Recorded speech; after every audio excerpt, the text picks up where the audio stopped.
نحمده ونصلي ونسلم على رسوله الكريم أما بعد فأعوذ بالله من الشيطان الرجيم بسم الله الرحمن الرحيم قال الله تبارك وتعالى في القرآن المجيد والفرقان الحميد وأذان من الله ورسوله إلى الناس يوم الحج الأكبر صدق الله العظيم اللهم صل على سيدنا ومولانا محمد وعلى آل سيدنا ومولانا محمد وبارك وسلم ثم صل علیہ۔ آج ہم نے جس عنوان پر گفتگو کرنی ہے وہ عنوان ہے کلمات اذان و اقامت۔ کلمات اذان و اقامت اس فائل اور اس عنوان کا خلاصہ 5 چیزیں ہیں۔ نمبر 1 اذان کا معنی، نمبر 2 اذان کی حکمت، نمبر 3 اذان کا پس منظر اور اس کے بارے میں جو روایات ہیں، نمبر 4 ان روایات پر ہونے والے شبہات کا جوابات، اور نمبر 5 آخر کے اندر جو 5ویں چیز ہے اہل و سنت والجماعت کا موقف اور ان کے دلائل، اور غیر مقلدین کا موقف اور ان کے دلائل کا جوابات۔ یہ 5 چیزیں آج اس عنوان کا خلاصہ ہے۔ عنوان سے پہلے بطور تمہید کے 2 باتیں عرض کروں گا۔ نمبر 1 کہ غیر مقلدین کا تعارف، ان کی ابتدا کب سے ہوئی، ان کی پشت پناہی کرنے والا کون تھا، ان کے سر پر ہاتھ رکھنے والا وہ کون تھا، اور نمبر 2 اہل و سنت والجماعت احناف دیوبند میں سے ہمارے اکابرین نے کیا کیا کام ان کے خلاف کیا ہے۔ یہ 2 باتیں بطور تمہید کے آپ کے سامنے ذکر کروں گا۔ دوستو، اللہ رب العزت کا شکر ہے کہ جس نے ہمارا تعلق اہل و سنت والجماعت احناف دیوبند والوں کے ساتھ فرمایا، اس لیے کہ اہل و سنت والجماعت والے وہ لوگ ہیں جو نہ ہی افراط والے ہیں اور نہ ہی تفریط والے ہیں۔ افراط کا معنی حد سے آگے بڑھ جانا اور تفریط کا معنی حد سے نیچے اتر جانا۔ اگر کوئی کالج اور یونیورسٹی کا اسٹوڈنٹ بیٹھا ہو تو یوں کہہ دیتے ہیں نہ ہم اپ گریڈ والے ہیں اور نہ ہی ہم لو گریڈ والے ہیں، بلکہ ہم تو مڈل درجے والے ہیں، یعنی حد اعتدال والے ہیں۔ اذان و اقامت کے بارے میں آپ کو 4 قسم کے لوگ ملیں گے۔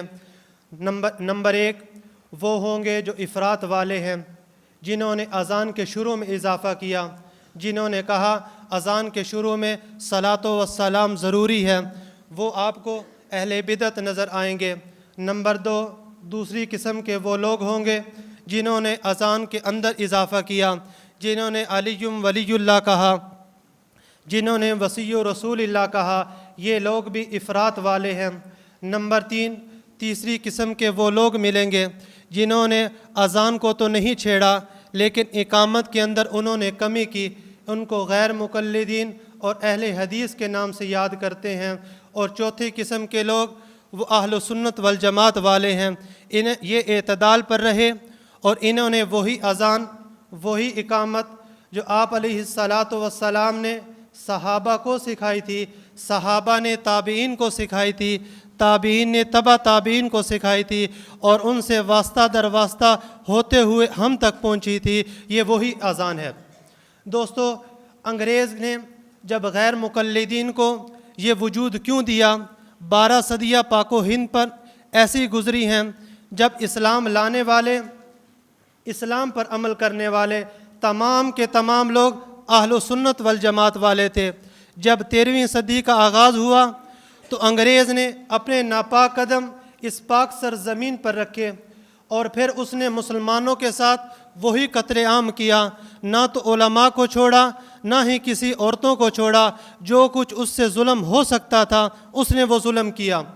پھر اس انگریز کو اس ملک سے نکالنے کے لیے تحریک آزادی چلی، جس کی ابتدا شاہ ولی اللہ رحمۃ اللہ علیہ کے خاندان سے ہوئی۔ مولانا سید اسماعیل شہید رحمۃ اللہ علیہ نے اس کی ابتدا کی، اور بالاکوٹ کی سرزمین سے یہ تحریک کا آغاز ہوا، لیکن یہ تحریک بھی کامیاب نہ ہو سکی۔ پھر 1857 کی جنگ آزادی، وہ بھی آپ نے پڑھی ہوگی، تاریخ کے اندر سنہری حروف سے لکھی ہوئی ہے۔ وہ تحریک بھی کامیاب نہ ہو سکی۔ پھر تیسری تحریک چلی جو کہ دارالعلوم دیوبند کی بنیاد تھی، حقیقت میں یہ بھی انگریز کو نکالنے کے لیے تھا۔ 1866 کے اندر جب دارالعلوم دیوبند کی بنیاد رکھی گئی، مظاہر العلوم کی بنیاد رکھی گئی، یہ دو مدرسے 1866 کے اندر بنے ہیں، اور ان کی بنیاد اسی چیز پر تھی، مسلمانوں کے عقائد کا تحفظ کیا جائے، مسلمانوں کو انگریز کے اس تسلط سے بچایا جائے۔ پھر بالآخر ایسی ہی تحریک چلتی چلی گئی۔ رئیس المناظرین حجت اللہ فی الارض مولانا امین صفدر اکاڑوی رحمۃ اللہ علیہ فرماتے ہیں، جب انگریز نے دیکھا کہ مسلمان پے در پے تحریکیں شروع کر رہے ہیں اور یہ بالآخر ایک آزاد مملکت حاصل کریں گے، تو اس نے ایک اصول، ایک پرنسپل بنایا۔ وہ اصول کیا تھا؟ لڑاؤ اور حکومت کرو۔ اس نے پھر ایسے بندے تلاش کیے، وہ بندے جو شکل و صورت کے اعتبار سے مسلمان لگتے تھے، جو شکل و صورت کے اعتبار سے اہل و سنت والجماعت والے لگتے تھے، لیکن حقیقت میں وہ اہل و سنت والجماعت والے نہیں تھے۔ ان میں سے غیر مقلدین کا سب سے پہلا پیشوا، سب سے پہلی بنیاد رکھنے والا وہ مولانا عبدالحق تھا، جو شیخ الکل مولانا نذیر حسین دہلوی کا سسر تھا۔ یہ پہلا آدمی تھا جو انگریز کا ٹاؤٹ بنا اور جس نے اہل سنت والجماعت والوں کے اندر تفریق ڈالنے کی کوشش کی تھی۔ اور اگر آپ تاریخ کا مطالعہ کریں تو اللہ کی سنت یہی چلی آ رہی ہے، جب بھی کسی اسلام کے خلاف کسی نے اپنے ہاتھ کو بڑھایا، کسی نے زبان کو بڑھایا، کسی نے قدم بڑھائے، اللہ رب العزت نے اس کے ہاتھ کو روکنے کے لیے، اللہ رب العزت نے اس کی زبان کو روکنے کے لیے، اللہ رب العزت نے اس کے ناپاک عزائم کو روکنے کے لیے، اللہ رب العزت نے کوئی نہ کوئی بندہ تیار کیا ہے۔ میں 2-4 مثالیں آپ حضرات کے سامنے پیش کرتا ہوں۔ جب یہ 13ویں صدی کے اندر انگریز آیا تو اس کو روکنے کے لیے شاہ ولی اللہ کا خاندان آیا، پھر 1857 کی جنگ آزادی آئی، پھر دارالعلوم دیوبند کی بنیاد رکھی گئی، پھر مظاہر العلوم کی بنیاد رکھی گئی، یہ انگریز کو روکنے کے لیے تھا۔ پھر غیر مقلدین آئے تو ان کو روکنے کے لیے اکابر علماء دیوبند نے اپنا کردار ادا کیا۔ مولانا قاسم نانوتوی نے تحریراً کام کیا، جو بانی دارالعلوم دیوبند ہیں۔ انہوں نے بنیادی طور پر جو کتابیں لکھ کر غیر مقلدین کو روکا۔ جب تراویح کا مسئلہ چلا تو مولانا قاسم نانوتوی رحمۃ اللہ علیہ متوفہ 889 عیسوی، انہوں نے کتاب لکھی التوضیح للتراویح۔ جب قرات خلف الامام کا مسئلہ چلا تو کتاب لکھی توثیق الکلام فی الانصات خلف الامام، کتاب لکھی۔ نمبر 2، مولانا رشید احمد گنگوہی رحمۃ اللہ علیہ المتوفہ 1905 عیسوی، جب ان کی باری آئی تو انہوں نے دیکھا کہ قرات خلف الامام کا مسئلہ چلا، یہ بھی پیچھے نہ رہے، انہوں نے بھی کتاب لکھ دی، اور اس کتاب کا نام ہے ہدایت المعتدی فی قراءۃ المقتدی۔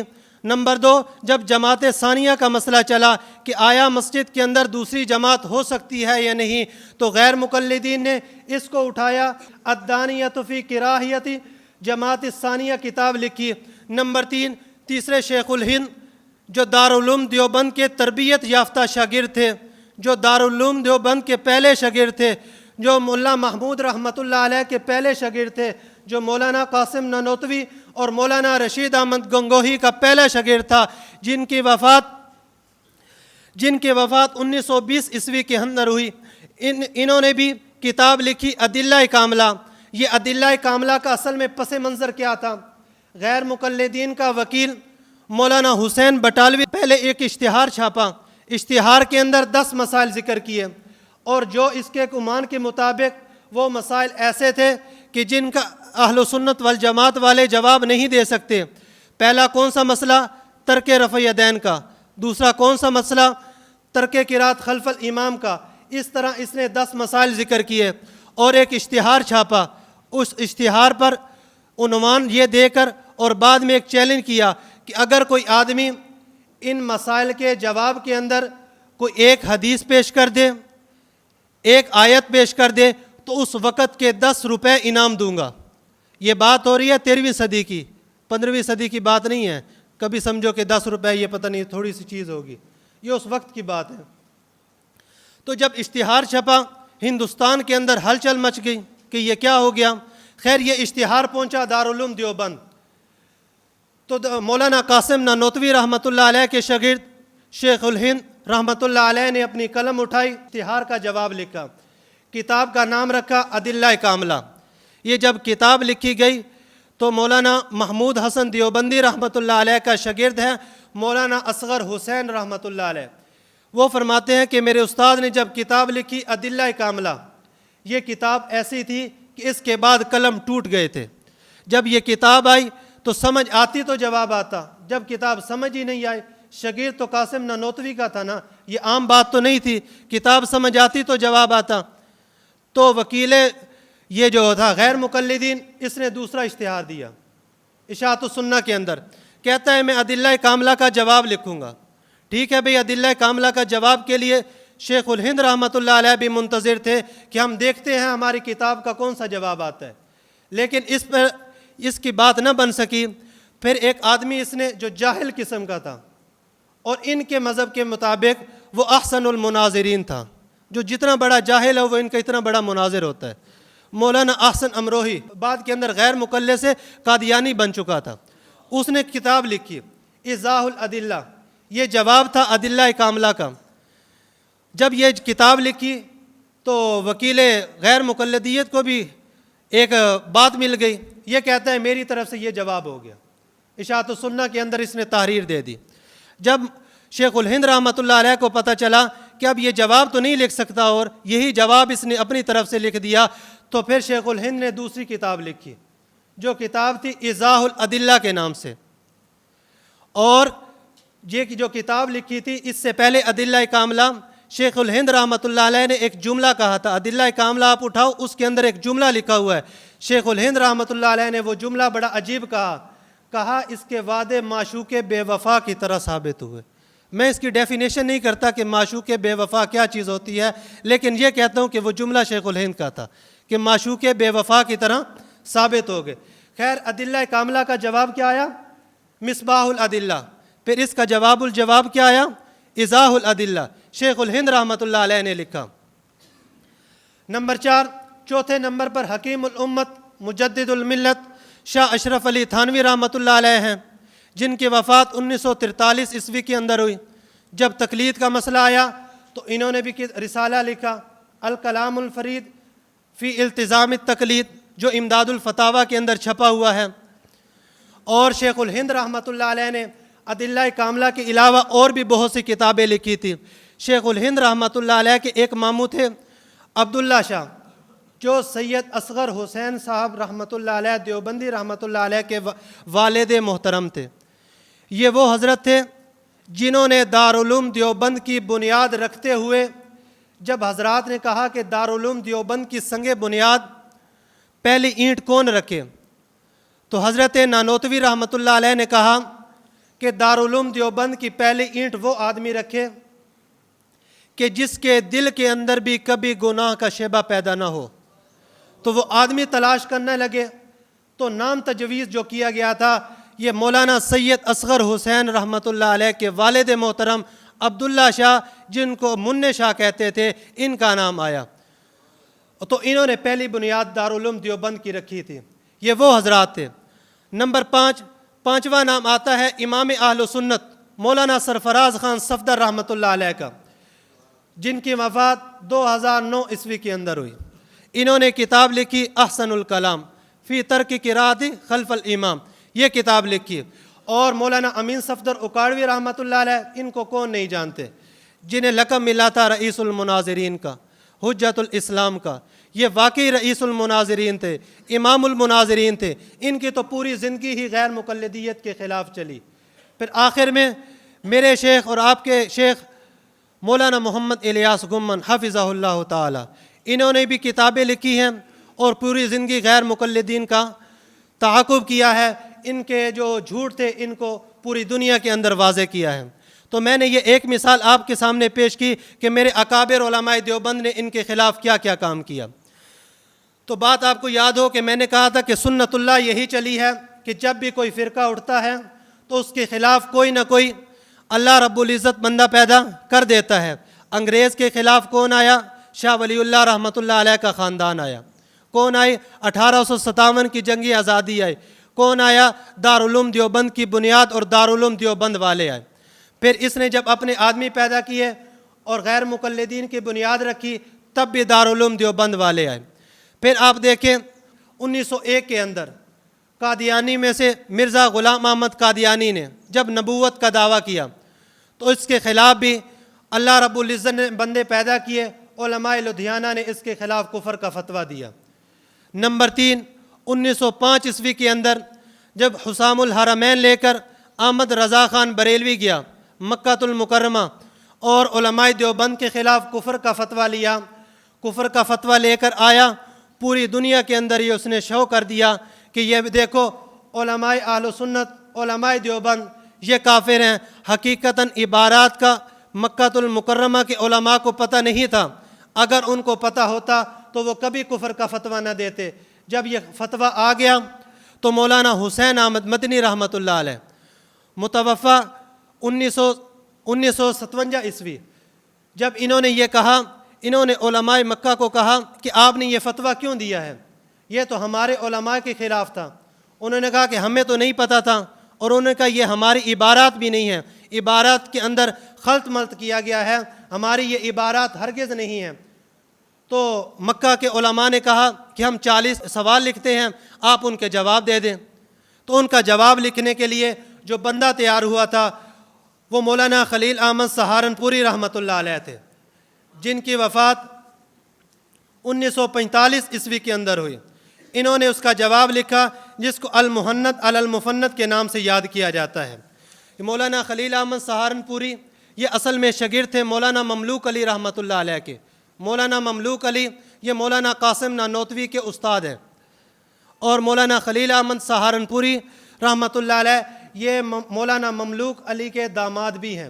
مولانا یعقوب نانوتوی کی بہن ان کے گھر تھی. گویا کہ مولانا یعقوب نانوتوی جو مولانا قاسم نانوتوی کے ہم اثر ہیں، جو دارالعلوم دیوبند کی بنیاد رکھنے والوں میں سے تھے، ان کے یہ بہنوئی شمار ہوئے. انہوں نے ان 40 سوالوں کا جواب لکھا جو کتاب چھپی تھی المحنت علی المفند کے نام سے. پھر مولانا حسین احمد مدنی رحمۃ اللہ علیہ نے بھی کتاب لکھی تھی اسی کے خلاف، الشہاب الثاقب. پھر کچھ سال اور بعد 1957 کا دیکھو کہ کچھ لوگ اہل سنت والجماعت سے علیحدہ ہو گئے، جن کو مماتیت کہا جاتا ہے. انہوں نے بھی اہل سنت والجماعت کے خلاف کچھ عقائد بنا لیے. انہوں نے حضور کی حیات فی القبر کا انکار کیا. یہ جماعت بھی 1957 کے اندر بنی. پھر اس کے خلاف بھی جو متفقہ طور پر کتاب لکھی گئی وہ امام اہل سنت مولانا سرفراز خان صفدر رحمۃ اللہ علیہ المتوفہ 2009 عیسوی نے جو کتاب لکھی تسکین الصدور، تو یہ کتاب بھی متفقہ طور پر لکھی گئی. پھر 1995 کے اندر مسعود احمد BSc نے جماعت بنائی، جماعت المسلمین. اس کے خلاف کام کرنے کے لیے رئیس المناظرین مولانا امین صفدر اکاڑوی رحمۃ اللہ علیہ نے بھی کیا جو پوری زندگی اس کے خلاف جماعت المسلمین کے خلاف کام بھی کیا، اور تجلیات صفدر کے اندر ان کے خلاف بہت زیادہ عنوان اور مواد کیا جمع کر دیا. تو یہ میرے اکابر کا کام تھا. اب ہم اپنی فائل کی طرف چلتے ہیں. فائل کا میں نے کہا تھا کہ خلاصہ 5 چیزیں ہیں. ان میں سے پہلی چیز کیا تھی؟ اذان کا معنی. اذان کا معنی ہے اعلان کرنا، آگاہ کرنا، خبر دینا. لفظ اذان آذنہ مادہ سے قرآن پاک کے اندر 2-3 آیات آپ کی فائل کے اندر ذکر ہوئی ہیں. جو آیت میں نے خطبے کے اندر پڑھی وَأَذَانٌ مِّنَ اللَّهِ وَرَسُولِهِ، ایک یہ بھی ہے. اس کے علاوہ ثُمَّ أَذَّنَ مُؤَذِّنٌ أَيَّتُهَا الْعِيرُ إِنَّكُمْ لَسَارِقُونَ سورہ یوسف کی آیات ہے. تو لغوی معنی اذان کا ہے آگاہ کرنا اور خبر دینا. اصطلاحی معنی، اذان کا اصطلاحی معنی بیان کیا ہے عربی زبان کے وہ مخصوص کلمات جو نماز سے کچھ دیر پہلے بآواز بلند کہے جاتے ہیں، ان کو اذان کہتے ہیں. یہاں 2 لفظ استعمال ہوئے، نمبر 1 لغت اور نمبر 2 اصطلاح. یہ ہماری درسگاہی زبان چلتی ہے، اور ایک لفظ اور بھی ہماری درسگاہ اور مدرسے کی حدود کے اندر رہتا ہے، عرف، جس کو عام طور پر تعامل الناس کہہ دیتے ہیں. ان تین جو الفاظ ہیں ان کا معنی کیا ہے؟ لغت کہتے ہیں حروف تہجی کے وہ الفاظ کا مجموعہ جس کے معنی اسی زبان کے اندر یا کسی دوسری زبان کے اندر اس کے معنی ملتے ہوں، اس کو لغت کہتے ہیں۔ مثال اسم، الف سین میم، ان 3 حروف تہجی کو ملایا تو معنی لغت کے اندر دیکھا تو معنی کیا ہے؟ علامت۔ اصطلاح کا کیا مطلب؟ کسی علمی یا فنی گروہ کا لغت والے معنی کو چھوڑ کر کوئی خاص معنی مراد لے لینا، اس کو اصطلاح کہتے ہیں۔ اسی اسم والے معنی کو لے لو تو علماء نحو نے کیا کہا؟ اسم کہتے ہیں جس کا معنی سمجھ آ جائے اور 3 زمانوں میں سے کوئی ایک زمانہ بھی اس کے اندر نہ پایا جائے تو اس کو اسم کہہ دیتے ہیں۔ تو یہ کیا انہوں نے ایک معنی کو خاص کر لیا۔ عرف کسے کہتے ہیں؟ عرف کہتے ہیں لوگوں کے نظریات کو، لوگوں کی عادات کو عرف کہہ دیتے ہیں۔ اور ایک لفظ اس کے ساتھ اور بھی استعمال ہوتا ہے، عادت۔ عادت اور عرف کے اندر فرق کیا ہے؟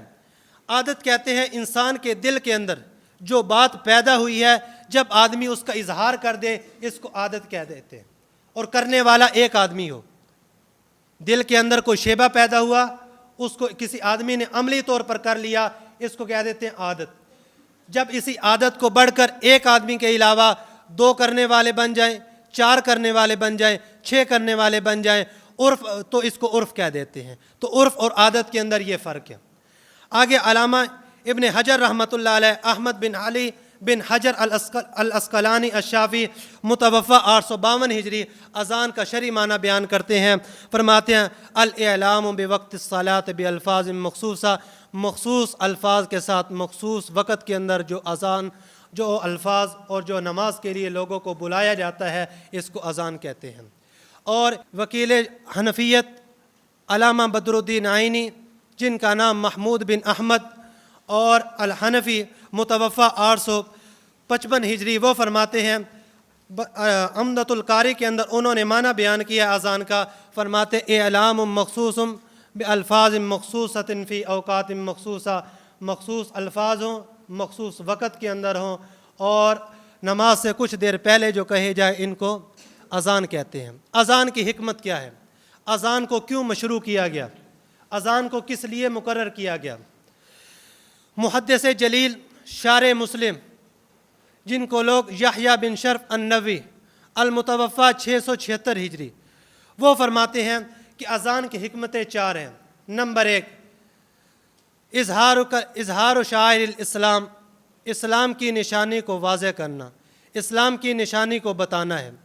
اسلام کی نشانی سے ایک بات اور یاد آئی کہ قادیانیوں کو 7 ستمبر 1974 کو غیر مسلم قرار دیا گیا، اور ہمارا جو کانسٹیٹیوشن ہے 1973 والا، 1973 والا، اس کے اندر ایک شک یہ بھی رکھی گئی تھی جو 1974 کے اندر ایمینڈمنٹ کی گئی تھی، ترمیم کی گئی تھی، کہ کوئی بھی غیر مسلم، کوئی بھی نان مسلم پاکستان کے اندر اسلام کے شعائر کو، اسلام کے علامات کو استعمال نہیں کر سکتا۔ اس کا پوائنٹ آف ویو کیا تھا؟ اس کا ریزن کیا تھا؟ یہ شک کیوں رکھی گئی؟ اس لیے کہ پاکستان کے لا کے اندر، پاکستان کے کانسٹیٹیوشن کے اندر یہ ایک قانون کی توہین ہے کہ کوئی آدمی غیر مسلم ہو اور وہ مسلمانوں کے قانون کو استعمال کرے۔ اب ایک آدمی قادیانی ہے، نان مسلم ہے، اس کے باوجود وہ اسلام کے شاعر کو استعمال کرے، اذان دے، مسجد بنا لے، تبلیغ کرے، یہ اسلام کے شاعر کو استعمال کر رہا ہے، یہ گویا کہ اپنے آپ کو مسلمان ہونا ظاہر کر رہا ہے، حالانکہ وہ مسلمان نہیں ہے۔ تو اس وجہ سے یہ اسلام کے مذہب کی توہین کر رہا ہے، اس لیے یہ شک، اور یہ ایک کانسٹیٹیوشن کے اندر یہ شک رکھی گئی اور پرنسپل رکھا گیا کہ کوئی بھی نان مسلم جو ہوگا وہ اس اصول کے تحت اس اصول کی خلاف ورزی نہیں کر سکتا۔ نمبر 2، دوسری اذان کی حکمت کیا تھی؟ فرماتے ہیں کلمۃ التوحید والاعلام، وہ حقانیت اللہ تعالیٰ کی توحید کا اعلان کرنا ہے۔ نمبر 3، اذان کی تیسری حکمت بیان کی ہے کہ تیسری حکمت اذان کی یہ ہے کہ اللہ تعالیٰ کی مخلوق کو نماز کی طرف بلانا ہے۔ اور نمبر 4، چوتھی حکمت یہ بیان کی ہے کہ مسلمانوں کو باجماعت نماز کی دعوت دینا ہے۔ یہ 4 حکمتیں بیان کی ہیں۔ آیا پھر اس اذان کی جو مشروعیت ہوئی ہے، یہ مشروعیت کہاں ہوئی ہے؟ اس کے بارے میں دونوں قسم کی روایات ہیں۔ بعض راوی کہتے ہیں کہ مدینۃ المنورہ کے اندر ہوئی، بعض کہتے ہیں مکہ المکرمہ کے اندر ہوئی، دونوں قسم کی روایات ہیں۔ لیکن علامہ ابن حجر عسقلانی رحمۃ اللہ علیہ متوفی 852 ہجری، انہوں نے فتح الباری کے اندر فرمایا ہے کہ جو قابل اشکال جو قول تھے وہ مکہ المکرمہ والے تھے، لیکن جو پختہ قول ملتا ہے وہ مدینۃ المنورہ کا ملتا ہے۔ اذان کی فرضیت تو مکہ المکرمہ کے اندر ہو گئی تھی، لیکن جو اذان کی جو مشروعیت تھی یہ مدینۃ المنورہ کے اندر ہوئی، اور اسی بات کو ہی ترجیح دی گئی ہے۔ باقی رہا اگر دونوں قسم کی روایات ہیں، مکہ مکرمہ والی بھی ہیں، مدینہ منورہ والی بھی ہیں، دونوں قسم کی روایات ہیں، تو ان کے اندر تطبیق پیدا کرنے کے لیے امام سہیلی رحمۃ اللہ علیہ متوفی 881 ہجری، انہوں نے روض العنف کے اندر اس بات کی اندر تطبیق پیدا کرنے کے لیے انہوں نے ایک بات کی ہے۔ وہ فرماتے ہیں جن روایات کے اندر یہ آیا کہ مکہ المکرمہ کے اندر اذان کی ابتدا ہوئی، ان سے مراد یہ ہے کہ معراج کی شب جب حضور علیہ السلام جب معراج پر گئے تو انہوں کو وہاں اذان سنائی گئی، لیکن اذان کا حکم نہیں دیا گیا۔ جب مدینۃ المنورہ کے اندر اس پر مشورہ شروع ہوا تو مشورے کے بعد جب خواب آیا حضرت عبداللہ بن زید الانصاری متوفی 32 ہجری کو، تو ان کو جب یہ خواب آیا اور حضور علیہ السلام نے اس کا حکم دیا، جب یہ خواب سنا تھا حضور کے یہ الفاظ ان ھذہ لرؤی حق، یہ الفاظ اس بات کی دلیل ہے کہ حضور علیہ السلام کو معراج کی شب اذان سنائی گئی تھی، لیکن حکم نہیں دیا گیا تھا، حکم بعد میں دیا گیا۔ کیوں؟ اس لیے کہ اگر اس خواب کو آپ علیہ السلام نے جب سنا تو اس وقت آپ کے الفاظ یہی تھے ان ھذہ لرؤی حق، یہ الفاظ اس لیے تھے کہ آپ کو وہ معراج کی شب جو اذان کے کلمات سنائے گئے تھے وہ یاد آ گئے، آپ نے فرمایا یہ خواب سچا ہے۔ اس کے بعد اذان کے پس منظر کے بارے میں 4 قسم کی روایات ہیں۔ نمبر 1 پہلی روایت ہے صحیح بخاری کی، نمبر 2 دوسری روایت ہے جامع ترمذی کی، نمبر 3 تیسری روایت ہے سنن ابی داود کی، اور چوتھی روایت بھی سنن ابی داود کی ہے۔ پہلی روایت کے راوی عبداللہ بن عمر ہیں، دوسری جامع ترمذی کی جو روایت ہے اس کے راوی عبداللہ بن زید ہیں، تیسری روایت جو سنن ابی داود کی ہے اس کے راوی بھی ابو امیس بن انس ہیں، اور چوتھی روایت ان کے راوی بھی عبداللہ بن زید ہیں۔ یہ 4 روایات کا جو خلاصہ میں نے آپ کے سامنے پیش کیا، اس کے بعد ان چاروں روایات پر اشکال ہوگا، اس لیے اجمال پیش کیا۔ ان چاروں روایات کا خلاصہ کیا ہے؟ ان چاروں روایات کے اندر اصل میں اذان کی مشروعیت، اذان کا جو پس منظر ذکر کیا گیا۔ پہلی روایات کے اندر وہ جو حضور علیہ السلام نے صحابہ سے مشورہ کیا اس مشورے کا ذکر ہے، دوسری روایات کے اندر اس خواب کا ذکر ہے جو خواب بتلایا گیا، تیسری روایات کے اندر اذان کا حکم ہے کہ جا کر اے بلال اذان دے دو، اور حضرت عبداللہ بن زید جو آپ کو بتائے آپ وہ الفاظ کہہ دو، چوتھی روایت اس کے اندر تمام کے تمام اذان کے الفاظ اور کلمات بتائے گئے ہیں۔ تو پس منظر یہ ہوا اذان کا کہ آپ علیہ السلام جب مکہ سے مدینہ تشریف لے گئے، سب سے پہلا کام تو یہ کیا کہ مسجد نبوی کی تعمیر کی۔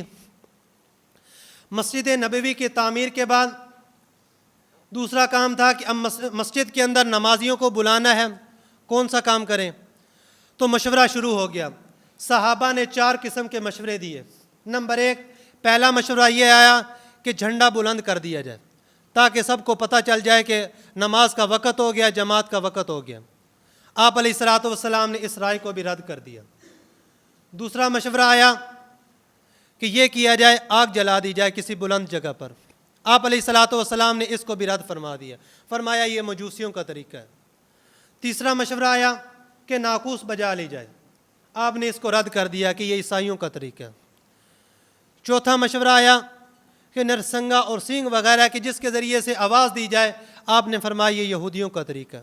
یہ چاروں طریقوں کو آپ نے رد فرما دیا۔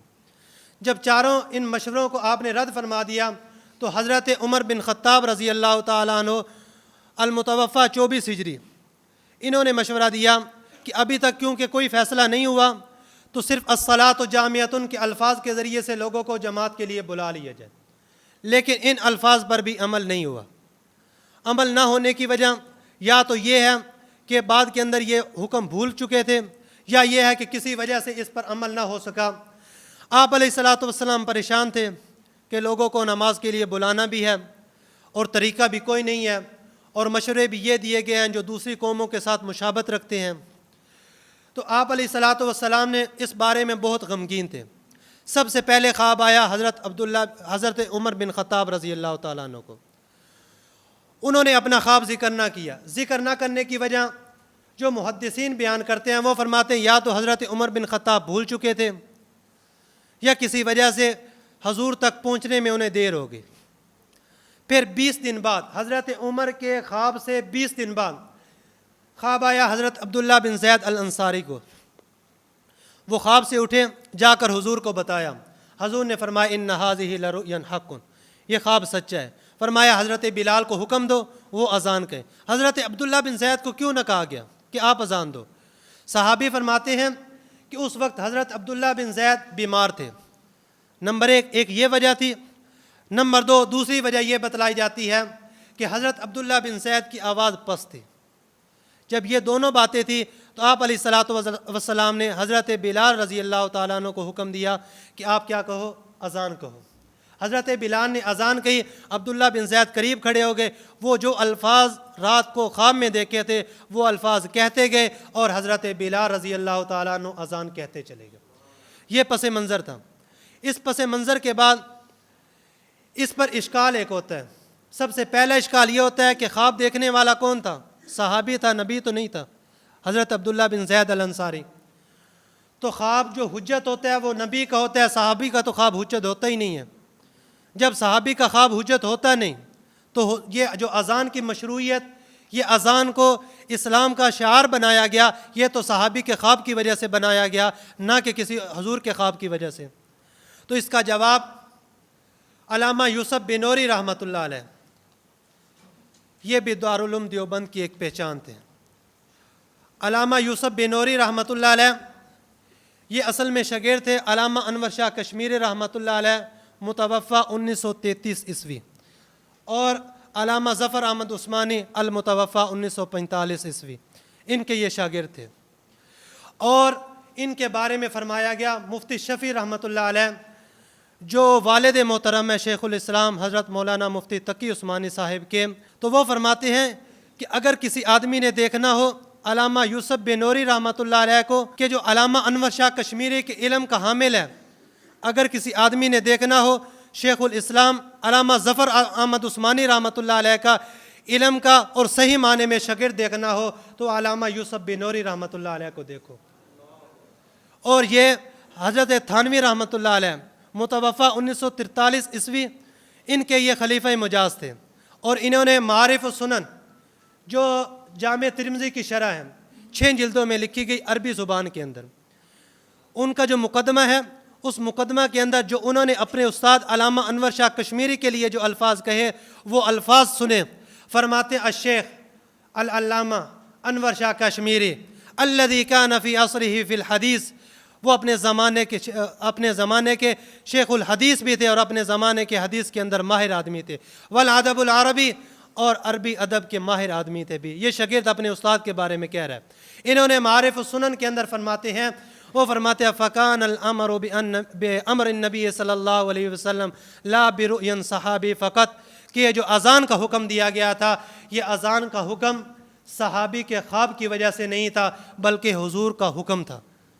کہا تھا نا امر بلالا، حضرت بلال کو حکم دو، تو یہ حضور نے حکم دیا تھا، صحابی نے تو نہیں اپنے خواب کی وجہ سے اذان کو مشروع قرار دیا۔ نمبر 2 دوسرا اعتراض، اس روایت پر، ان 4 روایات پر دوسرا اعتراض ہوتا ہے۔ دوسرا اعتراض ہوتا ہے کہ المعجم الاوسط کے اندر روایت آئی ہے جس روایت کے اندر یہ پتہ چلتا ہے کہ خواب حضرت عبداللہ بن زید اور حضرت عمر کو نہیں آیا بلکہ اس کے علاوہ صحابہ کو بھی آیا۔ وہ کون سے صحابہ تھے؟ حضرت صدیق اکبر رضی اللہ تعالیٰ عنہ متوفہ 13 ہجری، تو اس کے علاوہ اور صحابہ بھی تھے، تو یہ 7 قسم کے صحابہ تھے کہ جن کو یہ خواب آیا۔ تو جب 7 قسم کے صحابہ کو خواب آیا ہے تو صرف ذکر ان 2 صحابہ کا کیوں ہے؟ عبداللہ بن زید کا اور حضرت عمر بن خطاب رضی اللہ تعالیٰ عنہ کا۔ تو یہ دو صحابہ کے کیوں خواب کا ذکر کیا گیا، باقی صحابہ کے خواب کا کیوں نہیں ذکر کیا گیا؟ تو اس کا جواب دیا ہے جمہور حضرات نے۔ جمہور حضرات اس کا جواب دیتے ہیں، وہ فرماتے ہیں روایات کی جو صحت ہے، روایات کی جو توثیق ہے، انہی دو حضرات کی ہے، ایک حضرت عبداللہ بن زید الانصاری کی اور نمبر 2 حضرت عمر بن خطاب رضی اللہ تعالیٰ عنہ کی۔ باقی رہا حضرت صدیق اکبر اور ان کے علاوہ جو دوسرے صحابہ ہیں ان کی روایات پایہ صحت کو نہیں پہنچی گئی، اس لیے ان روایات کا ذکر بھی نہیں کیا۔ علامہ ابن حجر عسقلانی رحمۃ اللہ علیہ نے اس کا جواب یہ دیا ہے، وہ فرماتے ہیں کہ لا يثبت شيء الا لعبد الله بن زید وقصۃ عمر بن الخطاب جاءت في بعض طرقه۔ وہ فرماتے ہیں روایات کے اندر جو چیزیں ذکر کی گئی ہیں ان میں سے جو پایہ صحت کو پہنچی گئی ہیں وہ انہی دو حضرات کی روایات ہیں۔ نمبر 3، تیسرا اشکال ان روایات پر یہ ہوتا ہے، وہ فرماتے ہیں کہ آپ نے پہلی روایت صحیح بخاری کی ذکر کی جس کے اندر کیا ہے، صرف مشاورت کا ذکر ہے، اور نمبر 3 جو تیسری روایت ہے سنن ابی داود کی جس کے راوی ہیں ابو عمیر بن انس، وہ جو راوی ہیں وہ فرماتے ہیں اس روایات کے اندر یہ پتہ چلتا ہے، پہلی روایت جو صحیح بخاری مشورے والی، اس سے پتہ چلتا ہے کہ حضرت عمر کے حکم سے اذان کا حکم دیا، اور تیسری روایت سنن ابی داود والی، اس سے پتہ چلتا ہے کہ حضرت بلال کو حکم دیا گیا اور خواب تھا حضرت عبداللہ بن زید کا۔ تو آیا دونوں کے اندر تطبیق نہیں، یا تو حضرت عمر کے حکم سے دیا گیا یا حضرت عبداللہ بن زید رضی اللہ تعالی عنہ کے کیا ہے خواب کی وجہ سے اس کا ذکر کیا گیا۔ اس کے علاوہ دونوں روایات کے اندر آپس میں تضاد آتا ہے۔ تو محدثین نے اس کا جواب دیا، تطبیق کی انہوں نے صورت یہ پیدا کی، وہ فرماتے ہیں صحیح بخاری کی جو روایت ہے اس کے اندر اجمال ہے، اور سنن ابی داود کی روایت ہے اس کے اندر تفصیل ہے۔ تو اجمال والی صحیح بخاری کی روایت تھی، تفصیل والی سنن ابی داود کی تھی، وہاں اجمال ہے یہاں تفصیل ہے، لہٰذا کوئی اس کے اندر اشکال نہیں ہوتا۔ باقی چوتھا شبہ یہاں پر ان روایات پر جو چوتھا شبہ ہوا وہ یہ ہے کہ سنن ابی داود کی روایت جو ذکر کی گئی اس کے اندر یہ پتہ چلتا ہے پہلی روایت کے اندر کہ حضرت عمر رضی اللہ تعالیٰ عنہ اپنے گھر تھے جب حضرت بلال نے اذان دی، کیونکہ اذان جو دی گئی تھی، پہلی جو اذان دی گئی تھی یہ فجر کی نماز کے لیے تھی، اور بالکل اس کے اندر سناٹا چھایا ہوا ہوتا ہے، اور بالخصوص وہ مدینہ کی فضا تھی، اور اذان دینے والے حضرت بلال تھے جو شاگرد رسول تھے، صحابی رسول تھے، اور جو وقت تھا وہ بھی فجر کا وقت تھا، اور یہ وہ صحابی ہیں جنہوں نے دین کے لیے سب سے زیادہ مارے کھائی ہیں، تو ان کی آواز کیوں نہ ہر ایک پر اثر کرتی؟ تو ان کے لیے اگر شاعر کا وہ شعر کہہ دیا جائے تو بجا ہوگا کہ دل سے جو بات نکلتی ہے اثر رکھتی ہے، پر نہیں طاقت پرواز مگر رکھتی ہے۔ تو حضرت بلال کی یہ اذان دل سے نکلی گئی تھی، جو مدینہ المنورہ کی ان فضاؤں میں چھا چکی تھی۔ تو وہ فرماتے ہیں کہ حضرت عمر جو حضرت بلال کی جو اذان تھی یہ حضرت عمر رضی اللہ تعالیٰ عنہ کے حکم کی وجہ سے نہیں دی گئی، بلکہ اس وقت حضرت عمر کیا تھے؟ گھر کے اندر موجود تھے۔ دلیل کیا ہے؟ وہ یجر ازارہ، کہ وہ اپنی کیا کر رہے تھے؟ چادر کو گھسیٹ کر آ رہے تھے، معلوم ہوا حضرت عمر گھر تھے۔ اور اگر دوسری روایت دیکھی جائے اس سے پتہ چلتا ہے کہ حضرت عمر بھی مجلس کے اندر موجود تھے، حضرت عمر کے حکم سے دیا گیا یہ اذان۔ تو دونوں روایات کے اندر تضاد آتا ہے، تو اس کا جواب دیا ہے، وہ فرماتے ہیں ان کے اندر کوئی تضاد نہیں، اس لیے کہ حضرت عمر رضی اللہ تعالیٰ عنہ کو پہلے خواب آیا، وہ بھول چکے تھے۔ حضرت عبداللہ بن زید رضی اللہ تعالیٰ عنہ کو خواب بعد میں آیا، انہوں نے پہلے کر دی، اس کے بعد حضرت عمر رضی اللہ تعالیٰ عنہ کو وہ خواب تو یاد آیا، لیکن حضور کو فرمایا کہ یہ 20 دن پہلے خواب مجھے بھی یاد آیا تھا۔ حضور نے فرمایا اے عمر آپ نے خواب کیوں نہیں بتایا؟ فرمایا یا رسول اللہ حضرت عبداللہ بن زید مجھ سے سبقت لے گئے ہیں، اب اگر میں بتاتا تو وہ کہتے ہیں کہ یہ سبقت مجھ سے چھیننا چاہتے ہیں، میں نے حیا کی وجہ سے کیا کر دیا، اس خواب کو کیا کر دیا، بعد کے اندر نہیں بتایا، پہلے تو میں بھول چکا تھا۔ آگے اہل سنت والجماعت کے عقائد سے پہلے اذان کے کلمات ہے کتنے؟ اذان کے کلمات کے بارے میں 3 قسم کے طریقے ملتے ہیں۔ نمبر 1 پہلا طریقہ جو فتاوی ہندیہ فتاوی عالمگیری کے اندر جس کو اہل سنت والجماعت احناف والوں نے اپنایا ہے، وہ کون سا؟ نمبر 1 ابتداً 4 مرتبہ تکبیرین ہے، پھر اس کے بعد شہادتین ہے 4 مرتبہ، پھر اس کے بعد حی علاتین ہے 4 مرتبہ، 12 ہو گئے۔ اس کے بعد 2 مرتبہ تکبیرین ہے اور آخر کے اندر لا الہ الا اللہ ہے، تو کل کلمات کتنے ہو گئے؟ 15۔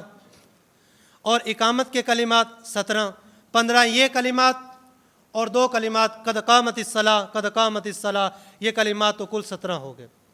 دوسرا طریقہ اذان کا، شروع کے اندر جو کیا ہیں تکبیرین وہ بھی 4 مرتبہ، اس کے بعد شہادتین 4 مرتبہ، لیکن جو اشہد ان لا الہ الا اللہ ہے 2 مرتبہ کے بجائے اس کو 4 مرتبہ کہہ دو تو کل کلمات اس کے 17 بن جائیں گے۔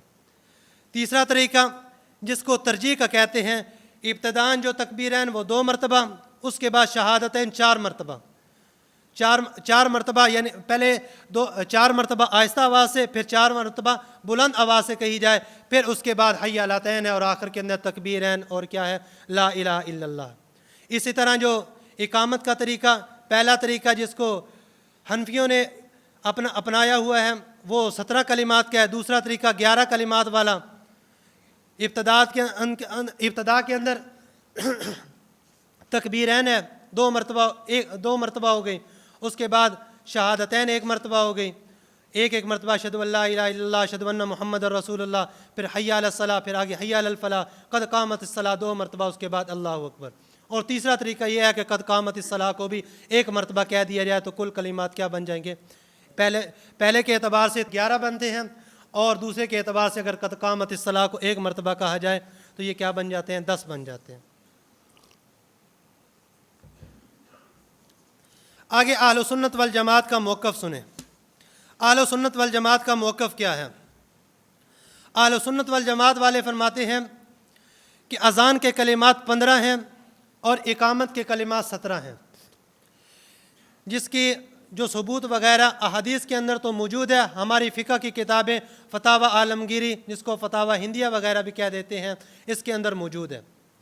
اور غیر مقلدین کا جو موقف ہے، ان کا ایک پیشوا گزرا ہے ڈاکٹر شفیق الرحمان اور شیخ عبد الرحمن العزیز، انہوں نے کتاب لکھی ہے صحیح نماز نبوی، اور ڈاکٹر شفیق الرحمان نے بھی نماز نبوی کتاب لکھی، اس کے اندر انہوں نے جو موقف اپنا واضح کیا ہے وہ فرماتے اذان کے کلمات تو 15 ہی ہیں، لیکن جو اقامت کے کلمات ہیں وہ 17 نہیں ہیں، بلکہ اکہرے ایک مرتبہ ہے اور 11 کلمات بنتے ہیں۔ ہماری جو دلائل ہیں وہ 12 دلائل ذکر کیے گئے ہیں آپ کی فائل کے اندر۔ ہم 12 دلائل نہیں ذکر کرتے، ہم صرف وہ 4 دلائل ذکر کریں گے جس پر غیر مقلدین نے اعتراض کیا ہے۔ پہلی دلیل کتاب الآثار کی۔ یہ کتاب الآثار وہ کتاب ہے جس کو امام ابو حنیفہ نعمان بن ثابت رحمۃ اللہ علیہ، جن کی وفات 150 ہجری کے اندر ہوئی، ان کی طرف منسوب کرتے ہوئے اس کو کتاب الآثار کہا جاتا ہے۔ اور امام ابو حنیفہ رحمۃ اللہ علیہ یہ بھی سمجھ لیں کہ ہمارے 4 امام گزرے ہیں، آپ سب کو جو اسباق پہلے گزرے ہوئے ہیں آپ نے پڑھا ہوگا کہ 4 امام گزرے ہیں جن کی فقہ اس دنیا کے اندر رائج ہے۔ پہلے امام اعظم ابو حنیفہ رحمۃ اللہ علیہ، جن کی ولادت 80 ہجری کے اندر ہوئی، جن کی وفات 150 ہجری کے اندر ہوئی۔ دوسرے امام ہیں امام مالک رحمۃ اللہ علیہ، جن کی ولادت 94 ہجری کے اندر ہوئی اور جن کی وفات 189 ہجری کے اندر ہو رہی ہے۔ تیسرے امام ہے امام شافعی رحمۃ اللہ علیہ، جن کی ولادت 150 ہجری کے اندر ہو رہی ہے اور جن کی وفات 204 ہجری کے اندر ہو رہی ہے۔ چوتھے امام احمد، جن کا نام احمد بن محمد بن حنبل رحمۃ اللہ علیہ، جن کی ولادت 164 ہجری کے اندر اور جن کی وفات 241 ہجری کے اندر ہو رہی ہے۔ تو یہ 4 امام گزرے ہیں۔ تو ان میں سے جو پہلے امام ہیں ان کی طرف یہ کتاب الآثار کو منسوب کیا جاتا ہے۔ اس روایت کے اندر اس کا خلاصہ کیا ہے؟ اس روایت کا خلاصہ یہ ہے کہ اس خواب کا ذکر ہے حضرت عبداللہ بن زید الانصاری متوفہ 32 ہجری، وہ اس خواب کا ذکر کرتے ہیں۔ وہ فرماتے ہیں کہ آپ علیہ الصلاۃ والسلام مسجد کے اندر تشریف فرما تھے، غمگین تھے۔ میں نے دیکھا کہ حضور غمگین ہیں، اور حضرت عبداللہ بن زید الانصاری یہ وہ صحابی ہیں جو بہت زیادہ سخی تھے۔ تو لوگ ان کے پاس کھانے کے لیے جمع ہوئے، تو انہوں نے حضور کو دیکھا کہ ہمارے آقا نامدار حضرت محمد صلی اللہ علیہ وسلم غمگین ہیں، تو خود بھی غمگین ہو گئے۔ تو جو لوگ ان کے پاس کھانے کے لیے جمع ہوئے تھے ان کے پاس نہیں بیٹھے بلکہ مسجد کے اندر تشریف لے گئے۔ جب مسجد کے اندر تشریف لے گئے تو اونگ آئی، اونگ کے اندر ایک فرشتہ، ایک آدمی آیا جو کہتا ہے کہ آپ کیوں غمگین ہیں؟ وہ فرماتے ہیں میں اس لیے غمگین ہوں کہ حضور صلی اللہ علیہ وسلم غمگین ہیں۔ فرمایا کہ آپ جانتے ہو حضور غمگین کیوں ہیں؟ فرمایا نہیں۔ فرمایا وہ ناقوس کی وجہ سے غمگین ہے۔ ناقوس کی وجہ سے کیوں غمگین ہے؟ کہ صحابہ نے مشورہ دیا تھا کہ ناقوس بجا لیے جائے اذان کے لیے، تو فرمایا اس وجہ سے غمگین ہے۔ فرمایا میں آپ کو ایک طریقہ بتاتا ہوں، آپ جا کر حضور صلی اللہ علیہ وسلم کو بتا دیجئے اور انہیں کہیے کہ حضرت بلال کو حکم دیں کہ وہ یہ اذان دیں۔ وہ کیا ہے؟ وہ اذان کے کلمات سکھائے۔ انہوں نے آ کر حضور کو یہ کلمات بتائے۔ اس پر اشکال کیا ہوتا ہے؟ غیر مقلدین کہتے ہیں، وہ کہتے ہیں کہ آپ کہتے ہیں کتاب الآثار امام اعظم ابو حنیفہ کی ہے، آپ اس کی سند دکھاؤ کہ امام صاحب نے یہ کتاب خود لکھی یا لکھوائی، پھر کس شاگرد کو دی، پھر اس نے کس شاگرد کو دی، یہ آج تک پہنچی، اس کی سند دکھاؤ۔ اگر آپ کے پاس سند ہے تو سند دکھاؤ، اگر سند نہیں ہے تو پھر یہ کتاب بھی معتبر نہیں۔ جب کتاب معتبر نہیں تو اس کے اندر جو روایات ہیں وہ کیسے معتبر ہوں گی؟ تو اس کا جواب جو بہترین دیا گیا ہے وہ علامہ ابن حجر احمد بن علی بن حجر الاسقلانی الشافعی متوفی 852 ہجری، جو وکیل شافعیت ہیں، انہوں نے ایک اصول بیان کیا ہے النکت کے اندر۔ وہ فرماتے ہیں لأن الکتاب المشہور الغنیہ بشہرتہ عن اعتبار الاسناد، ہر وہ ایسی کتاب جو شہرت کو پہنچ جائے، جو اتنی شہرت کو پہنچ جائے کہ اس کی سند کی طرف آدمی دھیان نہ رکھے، تو اس روایت، اس کتاب کی طرف جو ہے اس کی سند کا اعتبار نہیں کیا جاتا، بلکہ آدمی کو دیکھا جاتا ہے کہ آدمی کیسا ہے۔ امام اعظم ابو حنیفہ کو کون نہیں جانتا، اور اس کتاب کی شہرت امام صاحب کی طرف اتنی ہو گئی ہے کہ اس کے جھوٹ پر کوئی یہ کہہ دے کہ یہ امام صاحب کی نہیں ہے، یہ آدمی تصور بھی نہیں کر سکتا جب یہ کتاب اتنی مشہور ہے۔ کتاب صحیح، جب کتاب صحیح، اس کے اندر روایات صحیح، جب روایات صحیح تو ہمارا مستدل بھی صحیح ہوا۔ دوسری روایت جس پر اشکال ہے وہ روایت ہے مصنف ابن ابی شیبہ کی، جس کے راوی ہیں ابو عبد الرحمن ابی لیلہ متوفی 83 ہجری، جن کا نام یسار ہے۔ ان کی روایت ذکر کی گئی ہے۔ اس روایت کا خلاصہ بھی یہ ہے کہ حضرت عبداللہ بن زید نے خواب دیکھا، خواب میں اذان بتائی گئی، انہوں نے آ کر حضور کو بتایا اور حضور نے آ کر اس اذان کا حکم دیا۔ اس روایت پر اشکال کیا ہوتا ہے؟ اس روایت پر جو اشکال ہوتا ہے وہ فرماتے ہیں کہ عبداللہ بن زید رضی اللہ تعالیٰ عنہ کی وفات میں نے آپ کو پہلے بھی بتائی کہ 32 ہجری کے اندر ہوئی، اور عبد الرحمن بن ابی لیلہ ان کی ولادت ہو رہی ہے حضرت عمر رضی اللہ تعالیٰ عنہ، حضرت عمر بن خطاب کی وفات سے 5 یا 6 سال پہلے، کیونکہ حضرت عمر بن خطاب کی وفات ہو رہی ہے 24 ہجری، یکم محرم 24 ہجری کو۔ تو اس اعتبار سے تو جو ہیں یہ عبد الرحمن بن ابی لیلہ ان کی ولادت ہوگی 18 یا 19 ہجری کو۔ تو 18 اور 19 ہجری کو جب ان کی ولادت ہو رہی ہے تو حضرت عبداللہ بن زید کی وفات ہو رہی ہے 32 ہجری کے اندر، تو کل سال کتنے بنے؟ 14 سال، 14 یا 15 سال۔ اور 14 اور 15 سال کا جو بچہ ہو، اس سے روایت لینا اور روایت کو آگے نقل کرنا یہ ثابت نہیں ہوتا۔ جب 14 سال کا بچہ، اس کی روایت کو آپ کیسے مستدل بنا سکتے ہو؟ اشکال سمجھ آیا؟ اس کا جواب سنیں۔ جواب امام مسلم بن حجاج القشیری متوفی 261 ہجری، امام مسلم رحمۃ اللہ علیہ یہ صحیح مسلم کے مصنف ہیں، اور یہ بھی بڑی عجیب بات ہے کہ صحاح ستہ کے مصنفین کی وفات بھی 50 سال کے اندر اندر ہوئی ہے۔ صحاح ستہ صحیح بخاری ہو گئی، صحیح مسلم ہو گئی، جامع ترمذی ہو گئی، سنن ابی داود ہو گئی، سنن نسائی ہو گئی، ابن ماجہ ہو گئی، ان 6 کتابوں کو صحاح ستہ کہا جاتا ہے۔ ان کے جو مصنفین ہیں ان کی وفات بھی 50 سال کے اندر اندر ہوئی ہے۔ 50 ہجری کے بعد سے لے کر 303 ہجری تک ان کی وفات کیا ہوئی ہے۔ دیکھیں صحیح بخاری کے مصنف ہیں محمد بن اسماعیل البخاری، جن کی وفات ہو رہی ہے 256 ہجری کے اندر۔ دوسرے امام مسلم بن حجاج القشیری، جن کی وفات ہو رہی ہے 261 ہجری کے اندر۔ میں یہ وفات کی ترتیب کے اعتبار سے بتاؤں گا۔ تیسرے جو امام ہیں ابن ماجہ کے، ان کا نام ابو عبداللہ محمد بن یزید، جن کی وفات ہو رہی ہے 273 ہجری کے اندر۔ چوتھے جو سیاستہ کے مصنفین میں سے نام آتا ہے، جو مصنف ہیں سنن ابی داود کے مصنف حافظ ابو داود سلیمان بن اشعث، جن کے وفات ہو رہی ہے 275 ہجری کے اندر۔ 5ویں نمبر پر نام آتا ہے جامع ترمذی کے مصنف، جن کا نام محمد بن عیسیٰ ہے، اور الترمذی جن کی طرف یعنی نسبت کرتے ہو کیا دیتے ہیں، ان کی وفات ہو رہی ہے 279 ہجری کے اندر۔ اور آخر میں جو ہیں وہ سنن نسائی کے مصنف، جن کو ابو عبد الرحمن احمد بن شعیب النسائی کہا جاتا ہے، جن کی وفات ہو رہی ہے 303 ہجری کے اندر۔ تو یہ سیاستہ کے مصنفین کی جو وفات بھی ہے یہ 50 سال کے اندر اندر ہو رہی ہے، 256 سے لگائیں تو 303 تک یہ 50 سال یہ تقریباً بنتے ہیں۔ تو امام مسلم رحمۃ اللہ علیہ نے ایک ضابطہ بیان کیا مقدمہ کے اندر۔ وہ ضابطہ کیا ہے؟ وہ ضابطہ بیان کیا ہے، وہ فرماتے ہیں کہ صرف روایت کرنے والا جو راوی ہوتا ہے اس کے لیے ملاقات شرط نہیں، صرف امکان لقاء شرط ہے۔ امکان لقاء کا کیا مطلب؟ کہ آدمی ایسا ہو کہ زمانہ ایک ہو، جو جس سے روایت لی ہے، جو روایت نقل کر رہا ہے، ان دونوں کا زمانہ ایک ہو، ان کے ملاقات کا امکان ہو کہ ملاقات ہو سکتی ہے، اگرچہ ملاقات نہ ہوئی ہو، صرف امکان لقاء کافی ہے، امکان یہ صرف ممکن ہونا ثابت ہو، بس یہ روایت کرنا کافی ہو جائے گا۔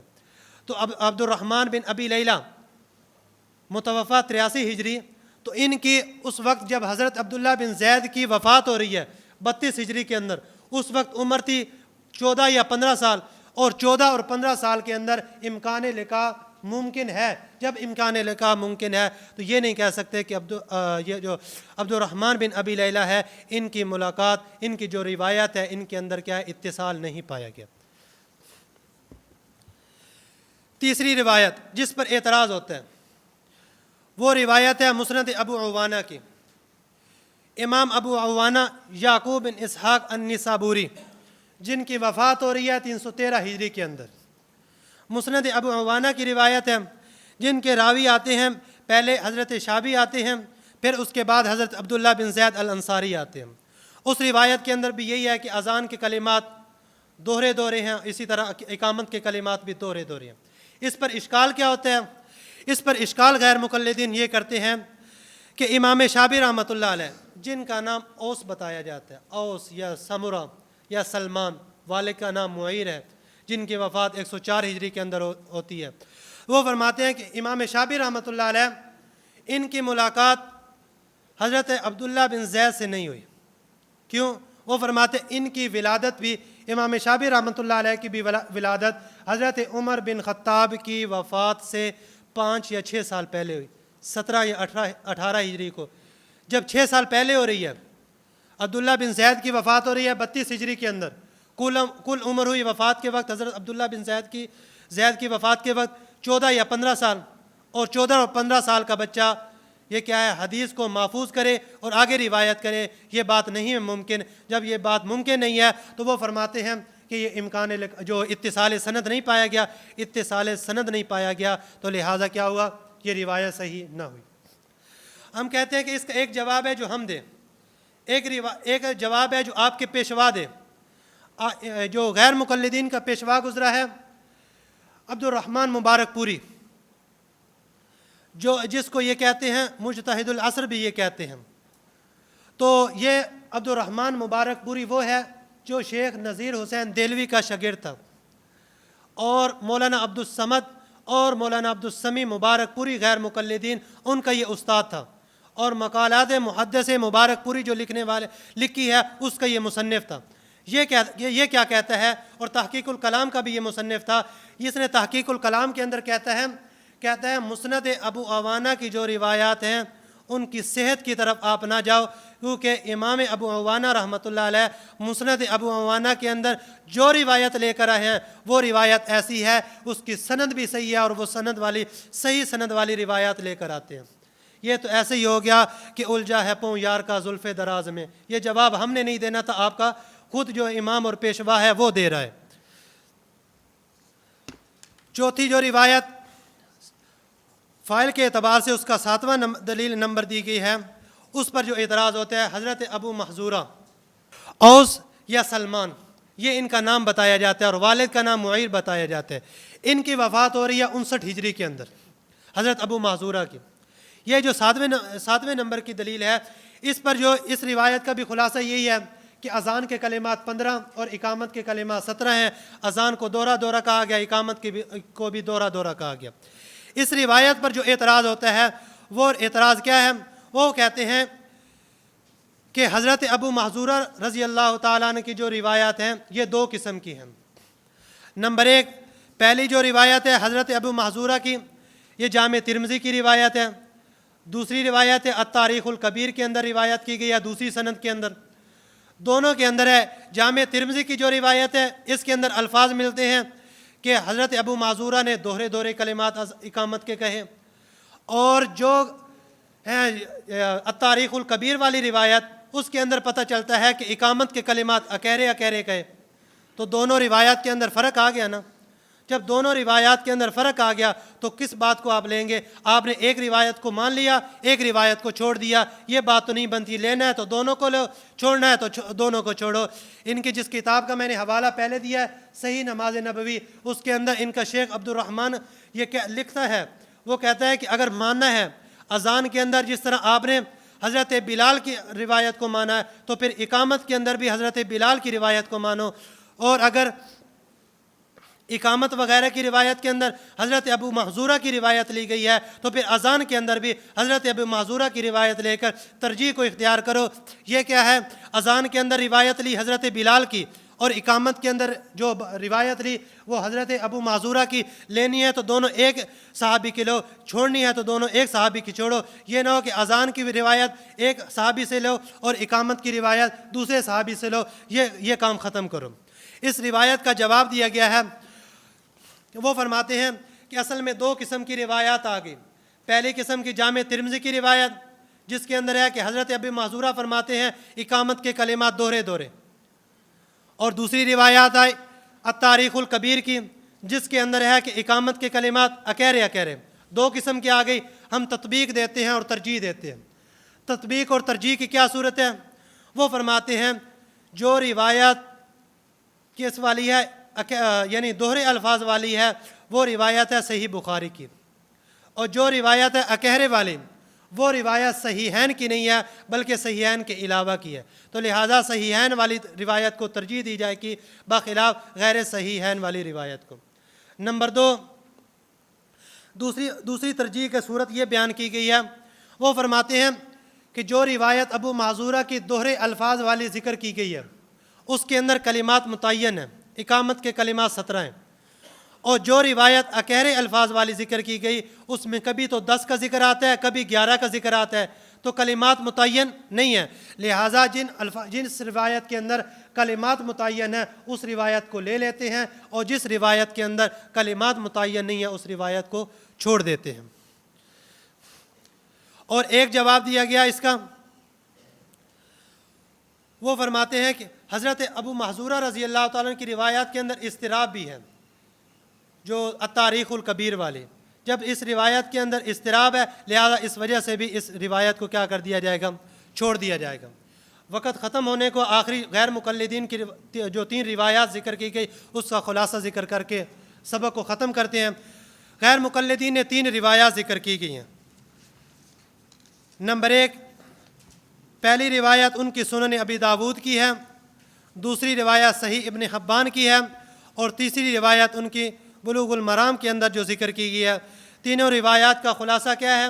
اذان کے کلمات دوہرے، اقامت کے کلمات اکیرے۔ یہ ان کی تینوں جو دلیلیں ہیں ان کا خلاصہ ہے۔ اس کا جواب دینے سے پہلے ایک اصول سمجھیں۔ امام ابو بکر احمد بن علی البغدادی المتوفی 463 ہجری، انہوں نے ایک اصول بیان کیا الجامع لاخلاق الراوی کے اندر۔ اصول کیا بیان کیا کہ 2 قسم کی جب روایات یا مختلف قسم کی روایات جمع ہو جائیں تو پھر کیا کیا جائے گا؟ بعض روایات کی تفسیر کریں گے۔ اب حضرت ابو محذورہ کی روایات ہیں، کیونکہ ان کی جو پہلی روایت سنن ابی داود والی، اس کے راوی بھی آپ دیکھو تو اس کے راوی بھی کون ہیں؟ حضرت انس ذکر کیے گئے ہیں، اور دوسری روایت ہے عبداللہ بن عمر ہے، تیسری روایت کے راوی بھی عبداللہ بن زید الانصاری ہیں۔ تو 3 روایات جو ذکر کی گئی ہیں وہ فرماتے آیا روایات جب بہت زیادہ آ گئی، حضرت ابو محذورہ کی روایت ہے، اکیری کہو، التاریخ الکبیر والی آپ نے جیسے پڑھ لی ہے، سنن ابی داود کے اندر اکیری کہو، صحیح بخاری کی روایت ہے کہ دوہرے کہو، جو حدیثیں بہت زیادہ جمع ہو گئی۔ اب بعض روایات بعض کی تفسیر کریں گے، جب بعض روایات بعض کی تفسیر کریں گی، اب اس تفسیر کا کیا مطلب ہوگا؟ تو ہم اس کے اندر تطبیق کرتے ہوئے یہ کہیں گے کہ یہاں اعتار سے مراد اعتار فی الکلمات نہیں، اعتار فی النفس ہے۔ کیا مطلب اعتار فی النفس اور اعتار فی الکلمات کا؟ کہ جب اذان کہی جائے اللہ اکبر اللہ اکبر، سانس توڑ دی ہے، پھر کہا جائے اللہ اکبر اللہ اکبر، یہ اعتار فی النفس ہے کہ سانس لے کر علیحدہ علیحدہ جملے کر کے پڑھے جائیں۔ اور اعتار فی الکلمات کا کیا مطلب؟ کہ دونوں کلمات کو ایک ہی مرتبہ کہا جائے۔ ہم کہتے ہیں جب اذان کی باری آ گئی تو اعتار فی النفس مراد ہوگا، اور جب اقامت کی باری آئے گی تو اعتار فی الکلمات مراد ہوگا۔ اس کا دوسرا جواب دیا ہے، دوسرا جواب ہماری طرف سے نہیں ہے، دوسرا جواب ان کے جو شیخ الاسلام ہے امام شوکانی، جن کا نام محمد بن علی بن محمد الشوکانی، متوفہ 1250 ہجری، انہوں نے اس کا جواب دیا ہے۔ وہ فرماتے ہیں کہ جو حضرت بلال والی روایات ہے اقامت والی، اس کو منسوخ مانا جائے، جو حضرت ابو محذورہ رضی اللہ تعالیٰ عنہ روایت ہے اس کو کیا ناسخ مانا جائے۔ کیوں؟ اس لیے کہ وہ فرماتے ہیں کہ 2 قسم کی روایات تو جمع ہو گئی، لیکن حضرت بلال حضور کے سفر اور حضر کے امام تھے، مسجد نبوی کے مؤذن حضرت عبداللہ ابن ام مکتوم تھے، مسجد قباء کے مؤذن حضرت سعد تھے۔ یہ تینوں مؤذن تھے جو حضرت بلال رضی اللہ تعالیٰ عنہ کی اذان جو بعد کے اندر مینا کے اندر کہی گئی، وہ جو اذان تھی وہ اذان بھی دوہرے الفاظ والی تھی، اقامت بھی دوہرے الفاظ والی تھی۔ اس لیے ان کا شیخ الاسلام یہ کہہ رہا ہے، وہ کہتا ہے کہ جو اقامت کے اندر جو روایت معتبر ہوگی، جس روایت کو لیا جائے گا وہ روایت حضرت ابو محذورہ رضی اللہ تعالیٰ عنہ والی ہوگی، نہ کہ حضرت بلال رضی اللہ تعالیٰ عنہ والی۔ وَأَقُولُ قَوْلِي هَذَا